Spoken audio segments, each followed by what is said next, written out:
Hi, I'm Tira Adams, live from quarantine. Yeah, on Tuesday Blue. And you're watching Been There, Seen That. Yeah, season Xena, 4. season 4. We're Yeah. almost there. The season I dreaded going through.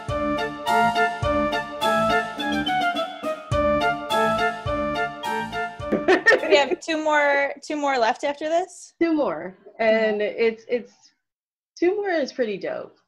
I feel like it gets back on track. Like this season, I don't know. I guess on break, someone went to India and like decided it was inspired. Yes. But yeah, um, for the most part, I there's no explanation, and I felt really bad because going into it, I know this is your first time around, but like as it started getting closer, I was like, she's gonna hate me. It was just like there was just so much going on that I had a hard time keeping track of everything. Mm-hmm. But I did find some like fandom website dedicated to Hercules and Xena, and that has been very helpful for me to Mm-hmm. be like, what is happening in this episode actually? And what's more important that I should be taking from it, because I feel like there's just so much that I was like, I don't know what is the important thing that they're going to bring back later. Mm-hmm. Yeah, you don't know, and it's like, where is this going? Where is this headed? Um, yeah.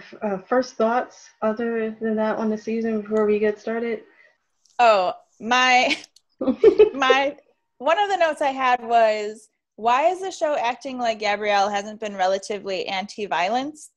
Because like she learned to fight, but it's not like she was ever into killing.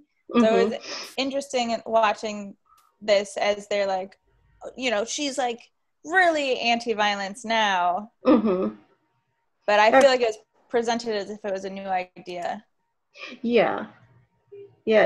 I feel like it was one of those things, or it's like one of those seasons where essentially, the writers write themselves into a hole, and then they got to come back, and they're like, oh, well, how do we get Gabrielle back? Because at the end of the season, you had like she literally died because of hope. Mm-hmm. And I had to think about that for a minute because I was like, wait a minute, how did it start? Started with the Amazons, but yeah, I was like, there's something else going on. Mm-hmm. But I think without really thinking about it, I think for the most part, like if I could give any caveat to writers, they had written themselves into a hole, and then they were like, okay,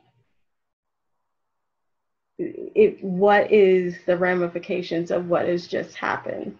Because Mm-hmm. like I don't think they really, up until now, they never really dealt with that. There were some ramifications. You had a lot of Xena dealing with her nonviolence. You Mm-hmm. had Kalisto dealing with that. And I feel like in season 3 we started to see longer storylines to where now there's long existing um, problems and consequences for each one of them, particularly like with Hope. But and then some episodes you would see like all of that go away, and then but this they were like, okay, if you came back from the dead essentially from a satanic cult, where would you be on that spectrum? And it's like, no, she kind of was leaning towards death and destruction. I don't know. I feel like it's very confusing as well, but I Mm-hmm. think they were just as confused writing it. Yeah, I think that's probably true, that they were like, oh, maybe they didn't know they were going to get renewed for another season. And so, That could be it. Like half the times, like here's the thing too. Like I can't find any featurettes on YouTube or anything. I know there used to be a bunch, so I don't know if whoever owns the rights, which would be Universal, they just went through and they like called all of that or purged all of that. And then now you can't get the old DVDs available anymore. So mm, that sucks. But that especially, I forgot what version it's called, but there's a version before this one that has all these really awesome featurettes, and it's almost not. almost can't find it. It's to the point now that I know like I might have to dip into my savings and just buy it because it almost never pops up. Oh, the Anchor Bay, the Anchor Bay Xena treasure box. It has all the features and everyone's looking for it. And I know there's a continuous campaign from the fans to bring that back. Yeah, I'm sure there's a really expensive one on eBay. Yeah, probably $1,000. You're paying someone's rent now.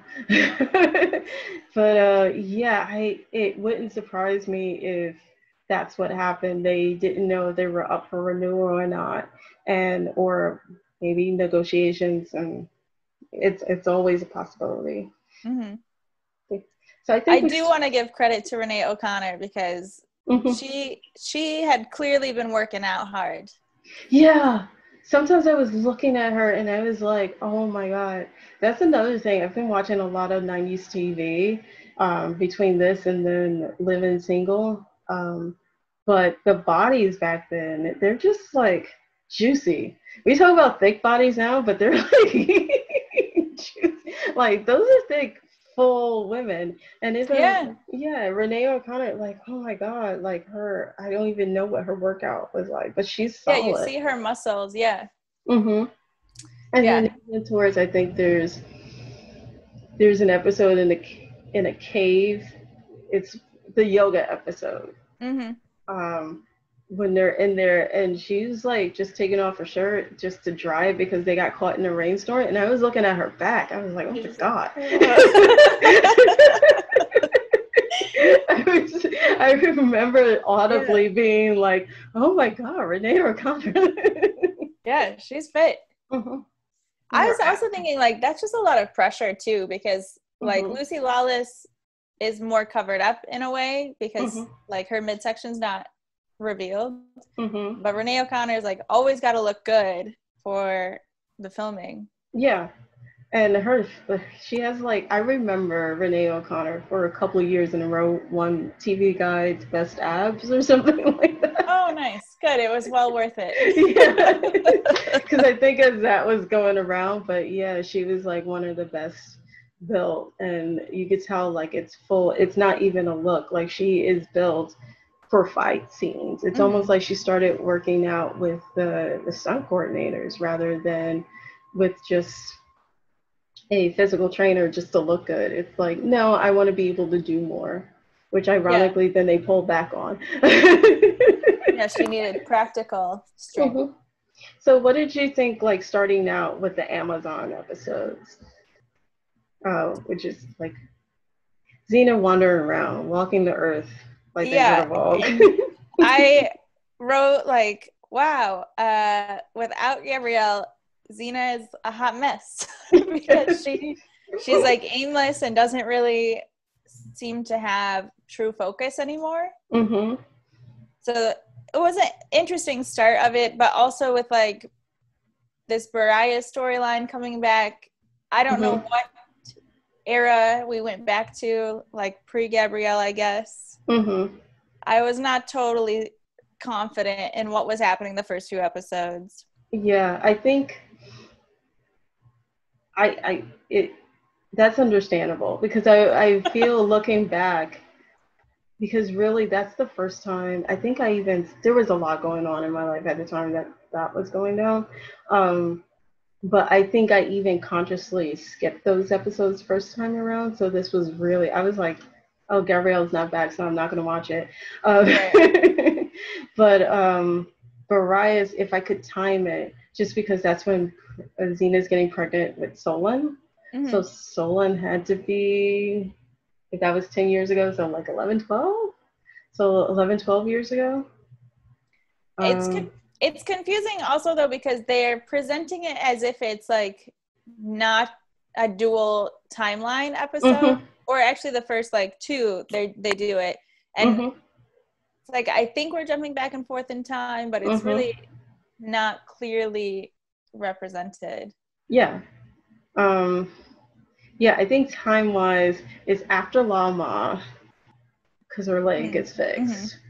But all of a sudden she clearly did not learn anything, which seems weird. But then before Solon, which is, I feel like Solon would have made sense after Yeah, Lama, it like, was or a confusing couple episodes. yeah, I don't know. And But I then actually, because so much had happened, I totally forgot that she was helping Amazons pass into the land of the dead. mm-hmm. That feels like it's from, a previous season. Yes. Or she became a shaman. Then we meet Alti, who winds up popping up later. I feel like that lady or that type of lady was there because, like, Yancy Butler, I don't know if you know it, she became big, like circa around this time. And she would pop up, especially, she was good for like a Cinemax action movie. And she was like, she was on Witchblade. I'm completely unfamiliar with Witchblade. Yeah, it's fine. If you're ever really bored and it pops up, it's worth watching. It's one season, so you don't even have to worry about that. Oh, It was nice. like one season on TNT, and it was good. like, it's not a long commitment. It was like here and then gone. Yeah. Or was it 2 seasons? Yeah. I also didn't expect the Hope storyline to come back at all. I thought, okay, we're done with that. Everything's resolved at the end of season 3, sort of. But definitely, like, Hope is no longer a thing. And then in episode 3, there's a monster, and Hope gave birth to it. Yeah. Well, we find out like what her and Ares made. Yes, a freaky monster with spikes. Yeah, who has mommy issues. Yes. I felt so bad for him. That was such a weird episode. Yeah, and then like poor Lila, Gabrielle's sister, just constantly dealing with her nonsense. Yeah, I guess they wanted to put a clamp on it. That's the only thing I could think of. Because I guess if Gabrielle comes back, if I was in that writer's room, you're like, you might as well bring Hope back and then make sure she can't come back technically. But they do that all the time to us, where they're like, we've totally defeated this person, and then they bring it back. So it was so 90s TV, though. It was like, we have 27 episodes. They're dead. Oh, they came back. Yeah. They're dead. Oh, they came back. Reincarnated. This is their evil twin brother. Or this is a dream. This is a parallel universe where you never defeated them. So, yeah. Hence coming back. In the case of Kalisto. Yes. She's never fully trapped. No. She was in hell this time. Yeah. At least that's something. That's different. Yeah, just freaking out. I was like, you can't really kill. It's interesting what they do with her later, because I'm gonna spoiler, she does come back again. Every season she has to come back for a big battle scene. I don't think we will just ever let Hudson Leak go. Like, she's just one of those actresses. And it always makes me think of the Hercules like crossover episodes, because she's in those as well. Okay, so Hope comes back, and then we have like a little mini part. The reason I brought up the Amazon episodes is because it's the start, and Alti as well. It's the start of that huge arc, where that whole season, or one of the themes of the season, is free will and fate versus like destiny, which is interesting. They didn't use Caesar as too much more, because he's all about that. It is my destiny. Like, he literally doesn't even believe he could die or anything like that because of that. Like, it's fated. I wish they would have done an episode like he actually believed it, but I don't know. It kind of works better where you have someone who's that so much as a, sociopath, that he believes he is destined to conquer the world, which I don't think is too far from the real Caesar. Yeah, I think it's interesting that so they do like the Amazon episodes are kind of like sprinkled in, and then the Caesar episodes are like also sprinkled in, and then the episodes set in India are like all grouped together. And I really didn't like the way that they organized the season, because it's like episode 5 there's Caesar, and then he doesn't really come back to the end of the season, so I've completely forgotten that he even existed in the season. So I was like, what were they thinking? I don't know. I feel like maybe they had filmed the episodes out of order, which they had done before. But maybe this was like for real, for whatever reason they needed to do it hugely out of order. And for whatever reason the India section was together. And then sprinkled throughout, and they didn't know how to separate it, which I guess you want to do one huge trip, right? But they made it back from they made it back from China faster than they made it from India, which is weird. They made it back. They're in Rome, now they're in India. Well, and there's like random episodes that have no place in an arc. Yeah, you're like, where is that? Like the play, where's that village? I don't know. Where did they meet Najara? Is it Turkey? I don't know. So what do you think about, let's go back to Fate and Free Will, how they like handle that theme? I like how they did it, and I think Najara ties in well with it, because she has that like religious zealot perspective that seems to really inspire Gabrielle, despite it not working out so well for Najara. I thought that seemed like kind of a turning point, where she's getting these episodic clues, and then she has this real moment. I actually thought Najara was supposed to be Joan of Arc at first, because she was like, so I am following my religion to the point that like we're essentially crusaders. Yeah, it would not have shocked me if that was Joan of Arc.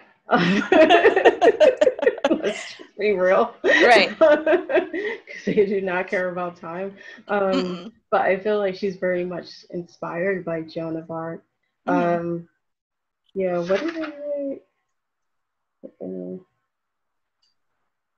But that seemed to be kind of a turning point, and then they get to India eventually, and Gabrielle's totally on this spiritual journey by that point. Yeah, we meet Eli.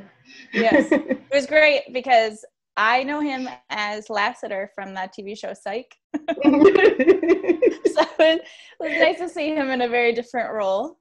Yeah, he keeps popping up, and so for me, every time he pops up, I'm like, Eli! It is also funny to see him as like, he's like this white guy in India who's supposed to be magical.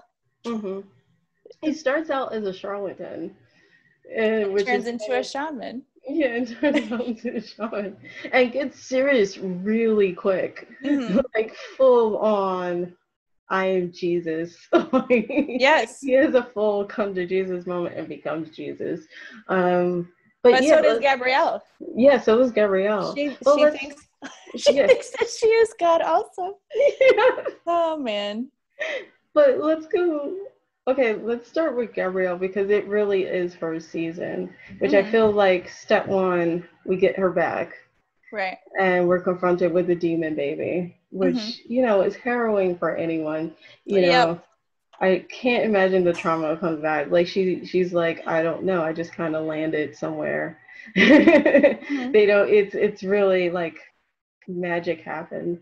And then her deciding to travel back with Xena, which I can't imagine what that conversation with her parents would be, or her family, because they're not on board after what just happened. They're like, yes, I've died almost 100 times with Xena, and I'm going to stick with her. Yeah. Or like, let's deal with this whole situation with doppelganger thing, because that still even shows what was going on with Xena.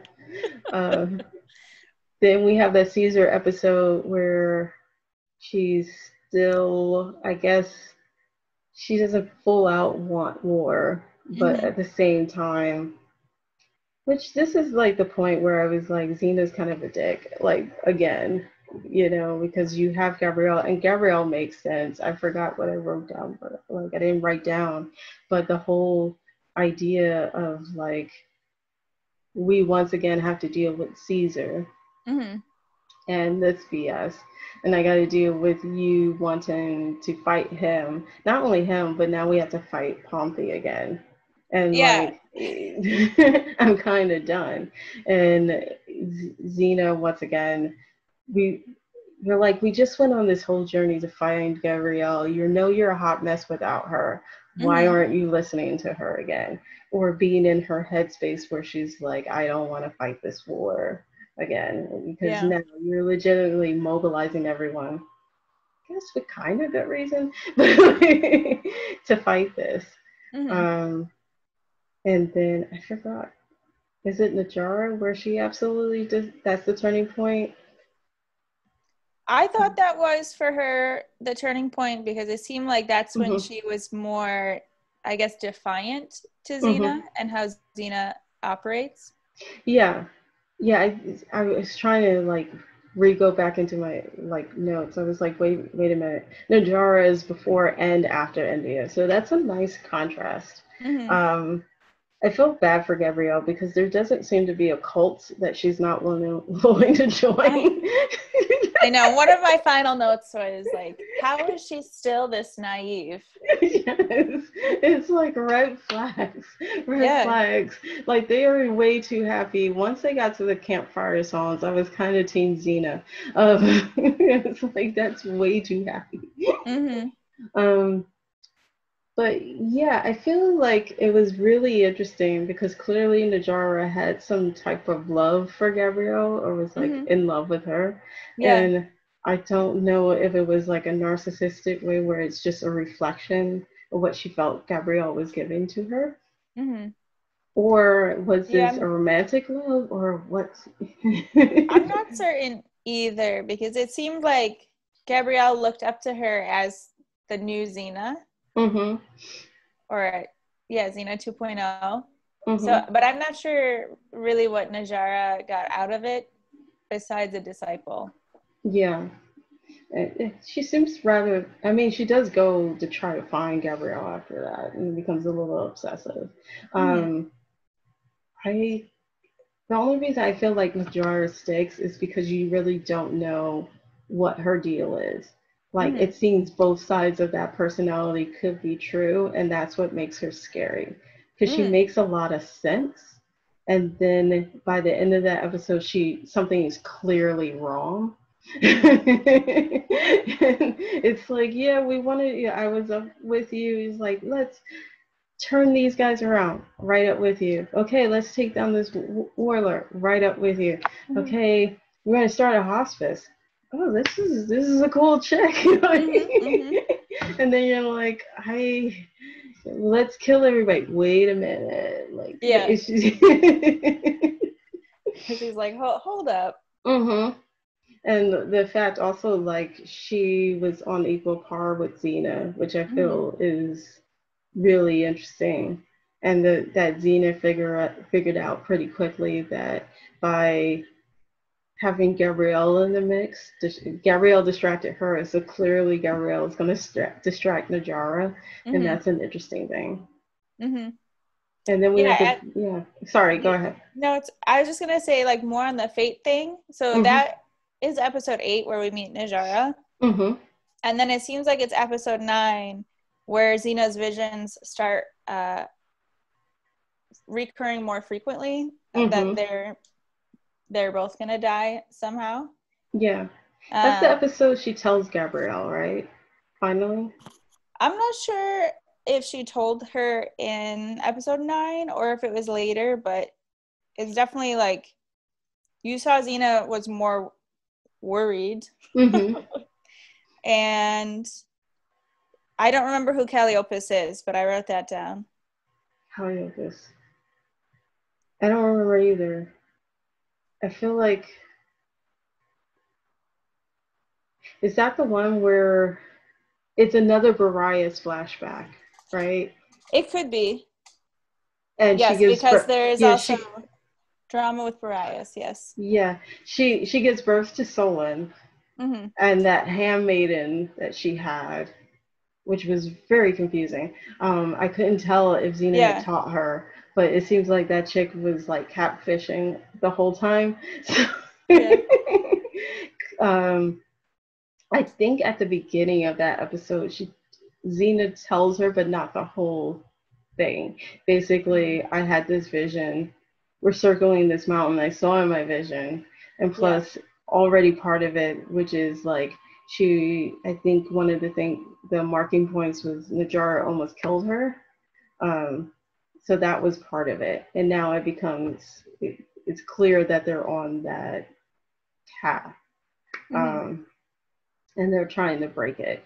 But it's hard around that time or those episodes to really let anything stick because it's still like craziness that never comes back. Yep. I think it's almost more like, I feel like Gabrielle is more of a believer in fate, and like she seems more okay with whatever the outcome is, and Xena seems like the one who wants to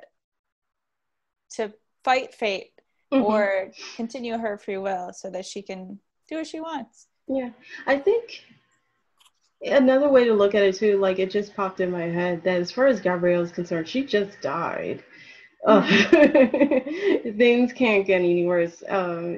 She came back. I feel like when you've already faced your mortality, like it's not as bad. Like she's already kind of been there. As a matter of fact, she kind of went to hell, which is like she's like, what else is there? And they literally have gone. No, Xena went to the Elysian Fields. She went to the underworld. But I think Xena's point of view is that she lost Gabrielle, so she doesn't ever want to feel that again. So you have that two opposing wills that now come up to there, where Gabrielle is like, hey, look, I've already faced that. And at least I'm with you and I don't mind it. And Xena is like, well, I've faced the loss of you and I don't want to go through that again. Because, guaranteed they both die. But I think there's a sense of loyalty and definitely of love. And which is why, like, right around this point, I started it being not so hard on this season because I was like, oh, it's a little more in depth. We're going into things where it's learning about the rules in life, and then you really dig into the philosophies of both of them. And I kind of like that the writers took their time. I don't think it worked out so well, but a lot of times when you have an idea or you want to go through something, it's not as easy as we all think it is, especially when you're moving, and now like Xena is a machine, so you gotta keep going. You don't have that benefit of rewrites even. So now you have these theses that you now have to write episodes around. And so you have I think they start out with that episode. It's like, okay, we're going into the India episodes. Okay, so Gabrielle is on this non-violent arc. What does that mean? And have her really explore it. And then also, she's already faced death. So what does that mean? On the other end, you have Xena and her role as a warrior. What's it's cost her? One of the things it's cost her son. It's cost her Boreas. It's cost her Gabrielle. Does she wants to even continue this anymore? She does, but it's that fight. It's almost addictive. Is she addicted to being a warrior? And violence? And we go in that arc, which kind of leads to India. And I was like, oh, so there was a thought process. You guys didn't really do it, but I was like, oh, it's a lot more in depth. Yeah, it is. Because there's also in the India arc where Xena, I don't remember the lady's name who has like the universe powers. Oh yeah, I know what you're talking about. The lady they saved from being burned, the wife. Yeah. and then how she had like told Xena she was going to be a saint, and Xena took that to mean like, oh, then I have to stop killing people. But it seems like, I don't know if it's fate or free will that keeps bringing Xena, the warrior princess, into battle. But I thought that was interesting that she felt she had to question who she was in order to get this sainthood. So she does seem to want to turn her life to more positive things, but she's not Gabrielle. She can't quite do it. Well, let's look at that arc, because they start with what I like to call the yoga episode. Yeah. Let me see. Yeah, that episode was very strange to me. Yeah, Paradise Found, which I found it jarring because that actor that's playing the guy has played warlords before, and so I immediately didn't trust him. Yeah. Like, he was in that, I guess what I call the dirty, it was called the Dirty Half Dozen, where they were trying to steal that jewel. And then he popped up before when there some other warlord. So he's popped up 3 times as a warlord. And so like when I saw him, I was like, that's a lie. Right, yeah. Like, so battle is going to come, not yoga. Yeah. So my notes on that episode, Paradise Found, it says, much like Illusia, that musical episode that you loved so much. Right. Xena and Gabrielle, their inner turmoil is revealed. Like, Gabrielle is slowly drawn inward, and she almost becomes stone, which I thought was a really important step, particularly like in things when you're dealing with, like, whether it's trauma or whether you want to do something, like you want to be a better person. And we think that first step is almost like, oh, let's do nothing or let's do everything. But she almost becomes stone. Or I've been in some yoga groups, and it's almost like if we could just feel positive, all that yucky stuff will go away. And it doesn't go away, it's still there. But I thought it was interesting that we got to see that part of that first step, Gabrielle had to relieve some of that pain.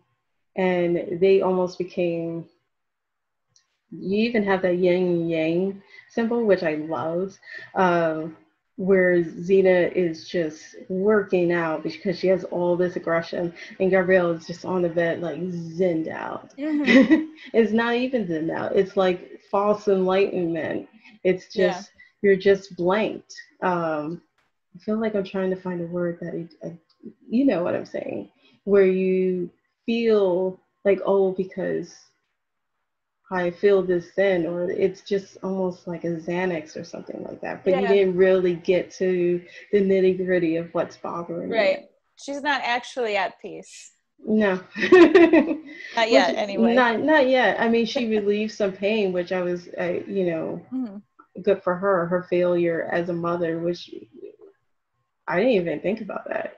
Right. Like her I didn't either. Until that episode, I went, oh yeah, actually, if you have a demon child, you might take that a little hard. Yeah.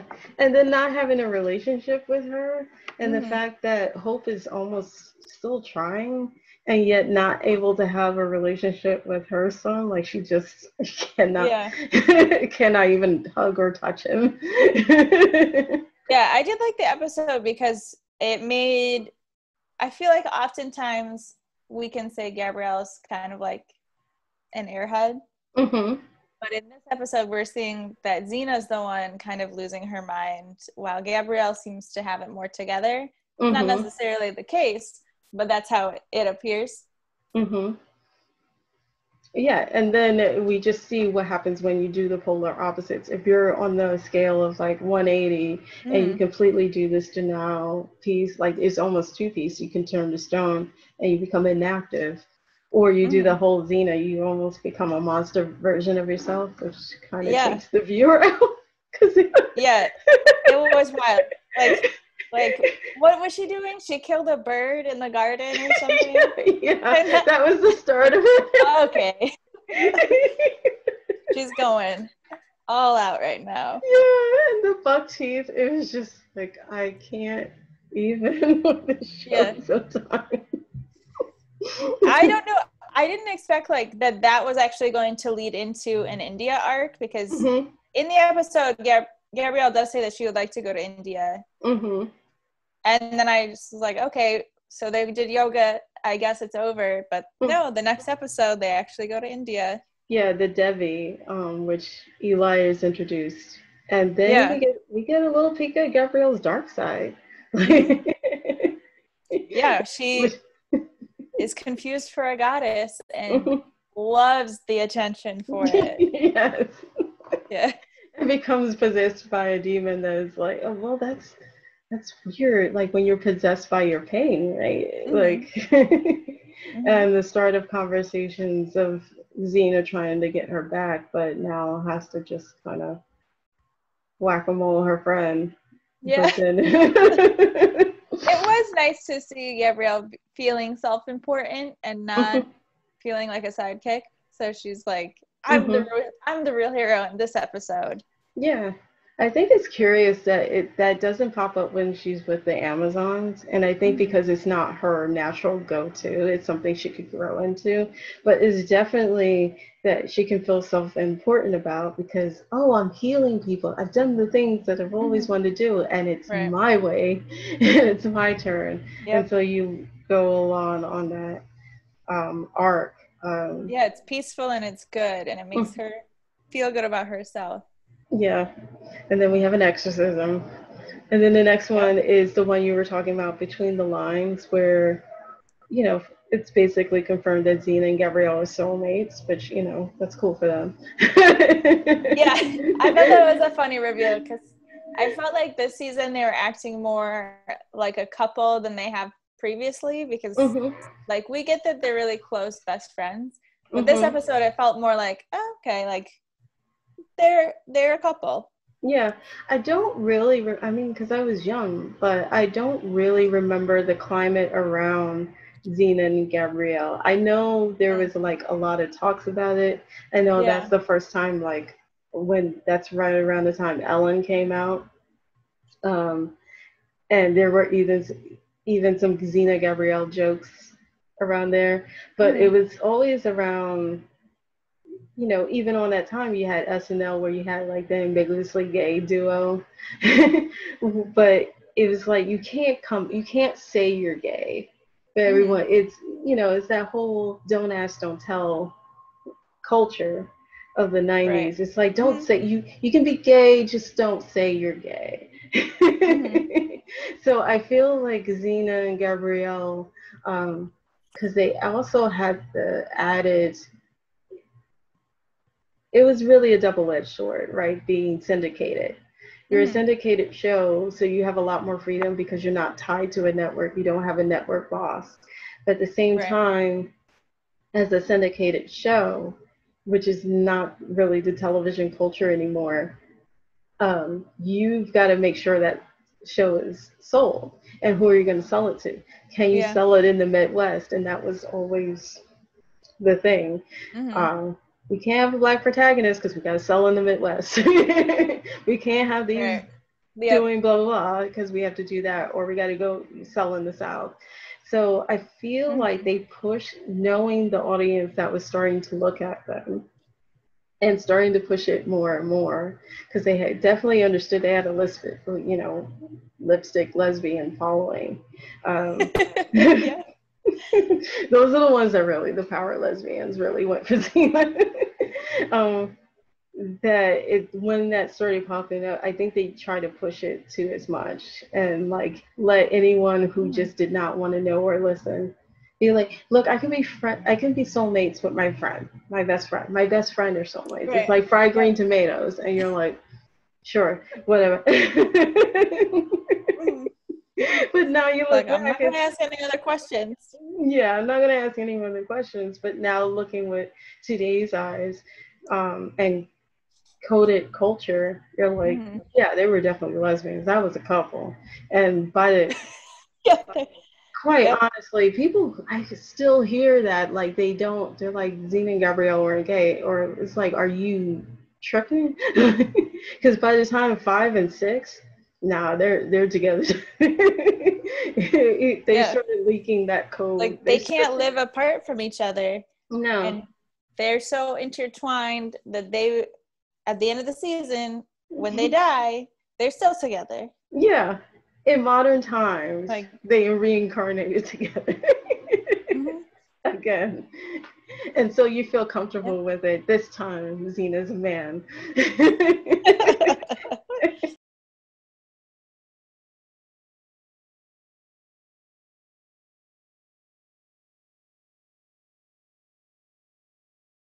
The king of demons and Krishna was in that episode, right? Yeah, the way.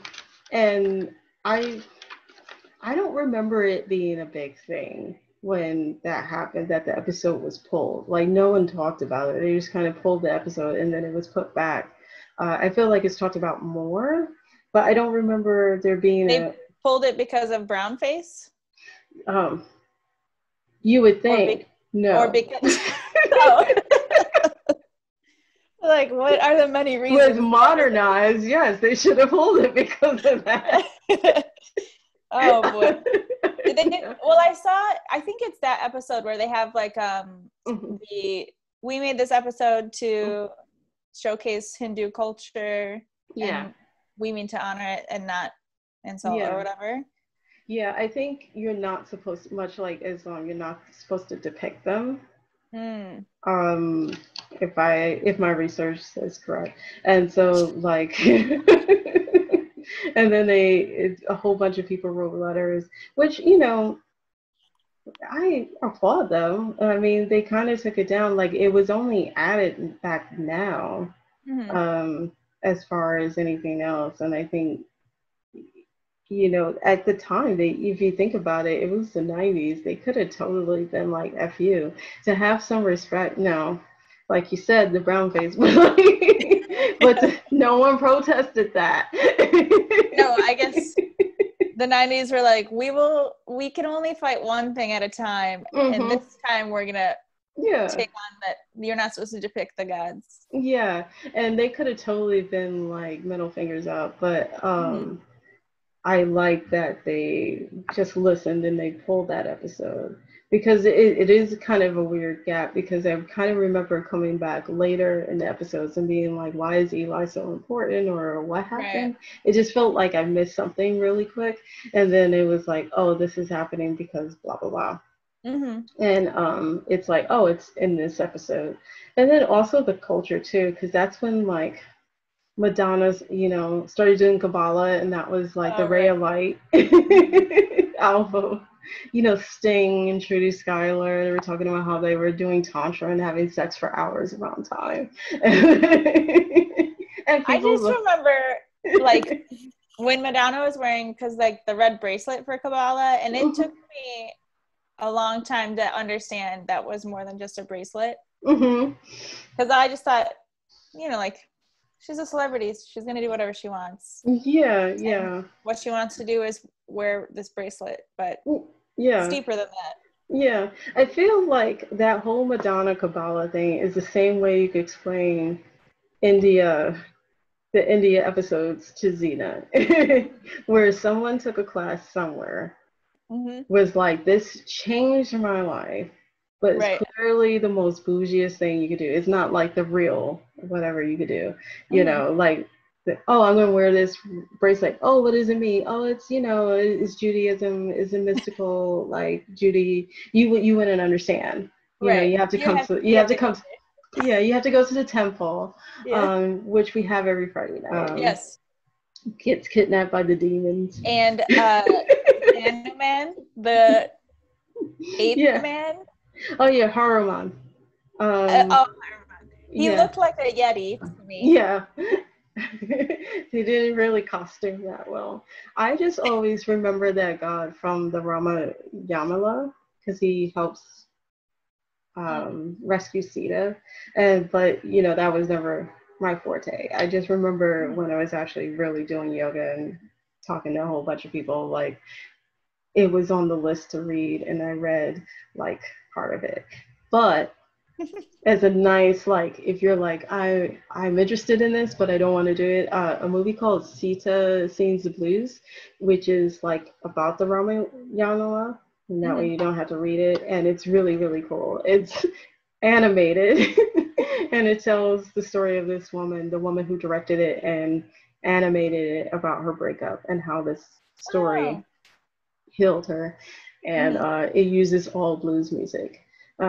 It's really, really good. And I remember it making the rounds a couple of years ago. And it's really short. I think the last time, as a matter of fact, you could probably check it out on YouTube.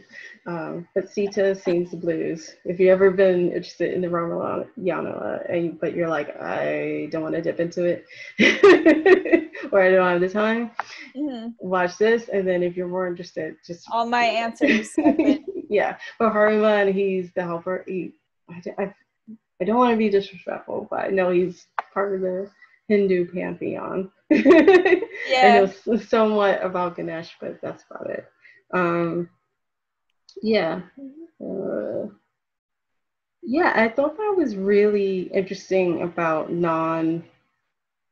as I started watching this and the world just kind of came apart, but about nonviolent resistance and what that mean, which made me take a whole another look at this whole thing, because they really put that on the table as far as what Eli has to do. And I thought that was really interesting, because I felt personally that's what I was feeling at the time. Like I was just a sponge for everything that was happening.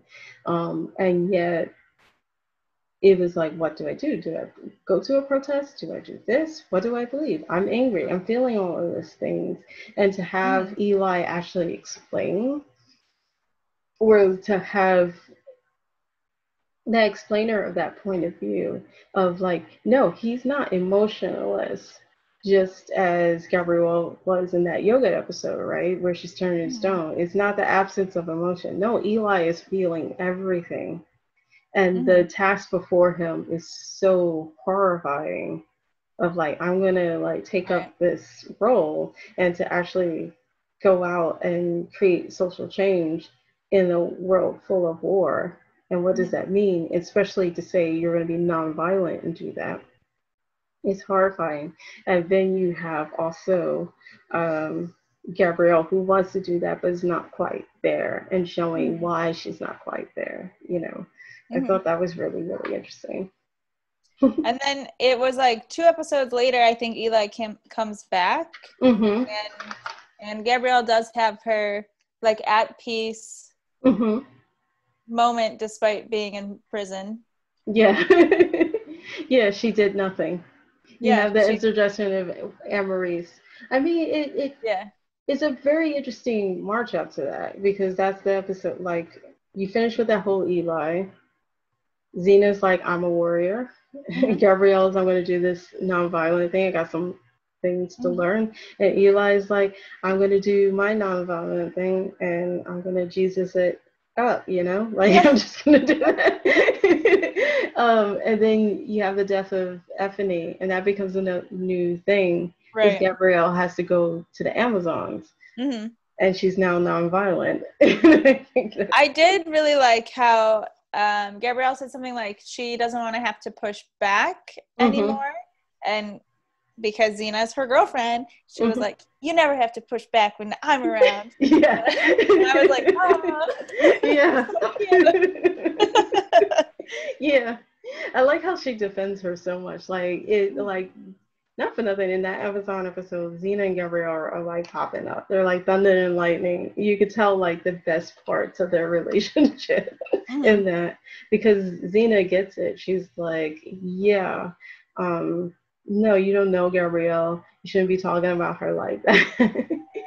Her best friend just died. There's a whole bunch of things going on. Yeah, there's a lot happening. Yeah. Especially because quite honestly, I swear to God, I forgot about Amaris. This is another one where I kind of feel like Gabrielle is again being naive. Like she should have learned by now that you can't trust like Brutus or really anyone who has an army behind them. Yeah. Well, she But trust Brutus. Brutus was like straight up. I feel like Brutus shouldn't have trusted Caesar. yeah, that's true. That was his downfall, was believing Yeah, he's I like, was not a terrible person. yeah, that was such a dick move. Because Brutus is strolling up. It's like, I told her that I was gonna deliver this, and he did. And then Hmm. Caesar just doesn't even open it. He burns it. He doesn't care. Carl Urban is just so smug in that episode. It's good. I forgot. Yeah, because Pompey dies. Hmm.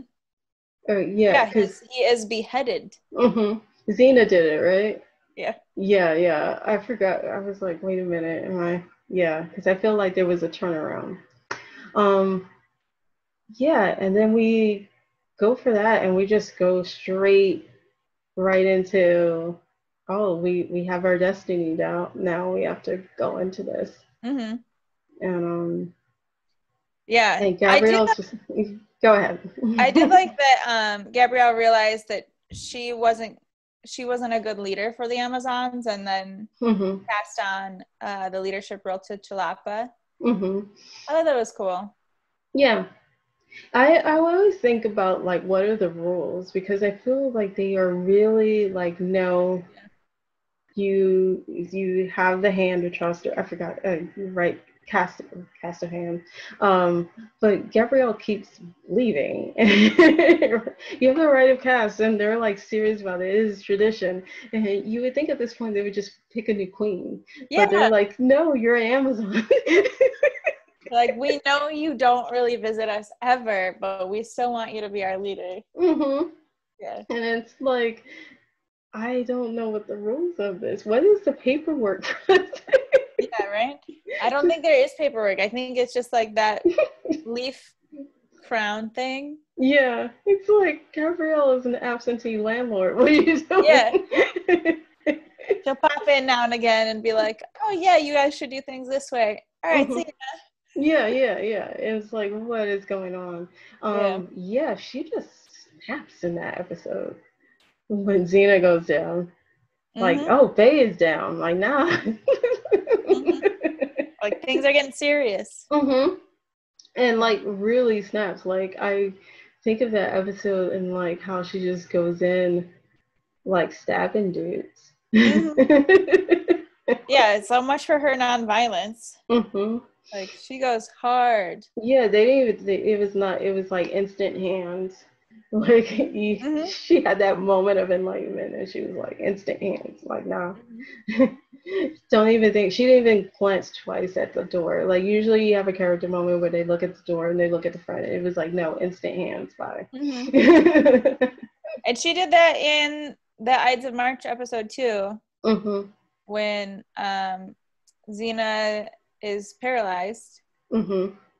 and Oh so yeah, that's what I'm talking about. Gabrielle, yeah, you're right. She didn't think twice at all. She just was like, I'm gonna start killing people now. Yeah.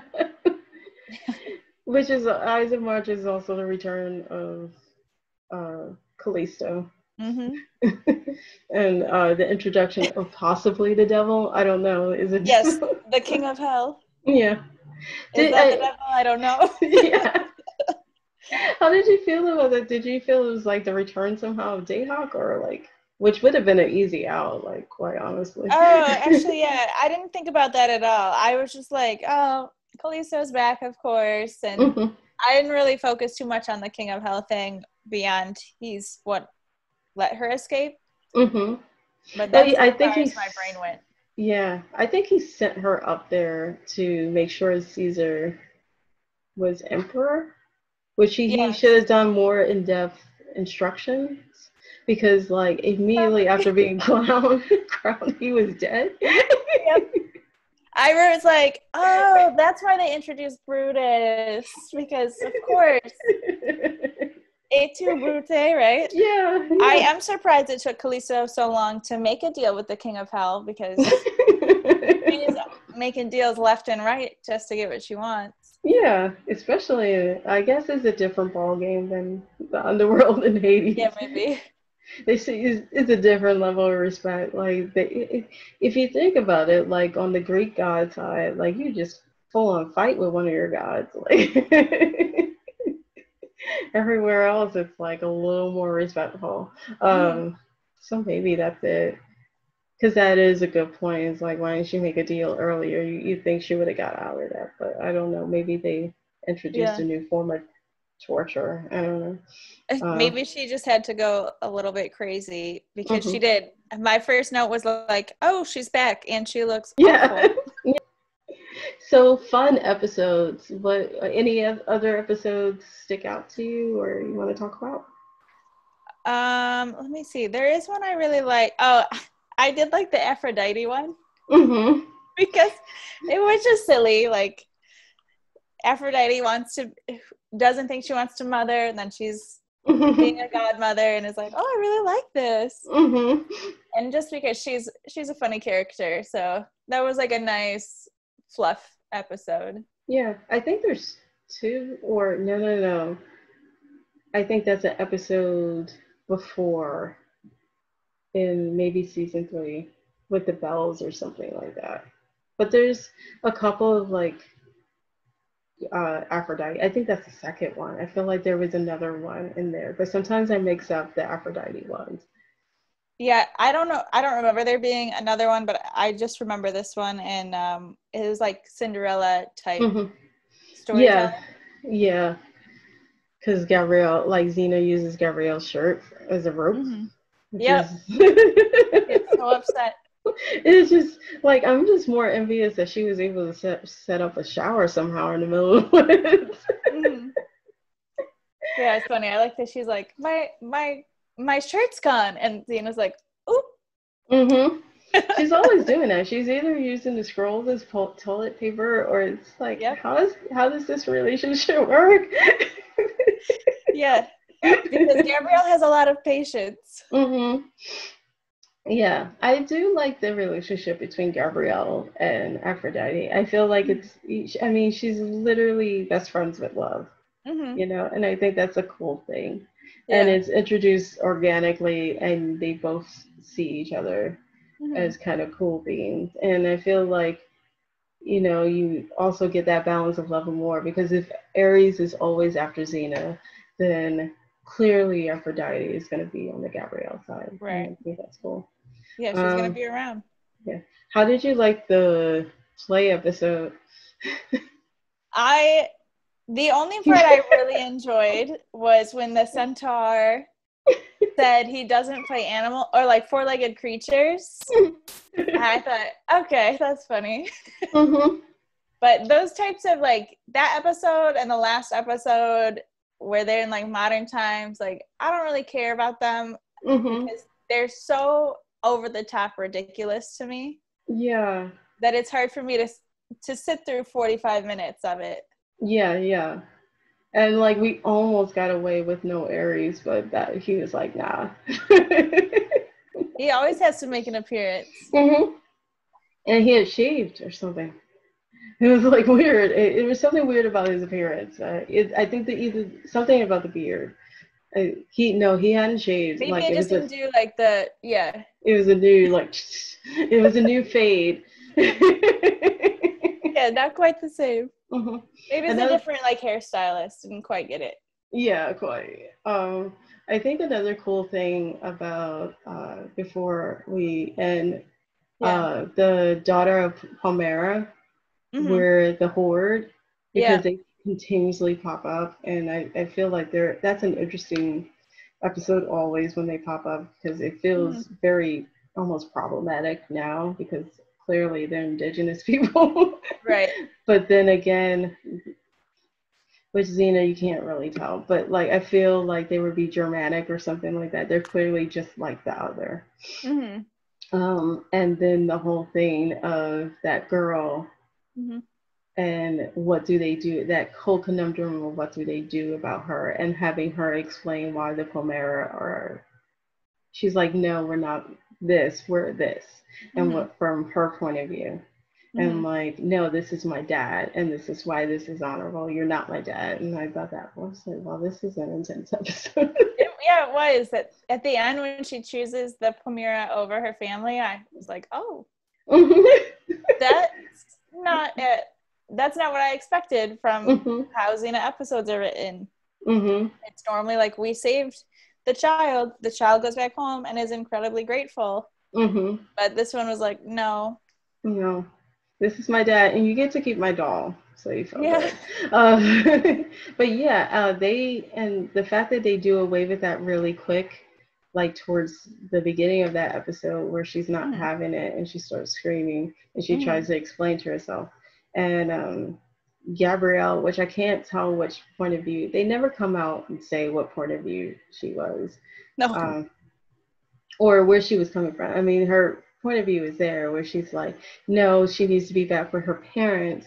And I Mm-hmm. could only think this is what she's feeling about, losing hope and her failure, Mm-hmm. as a mother, Right.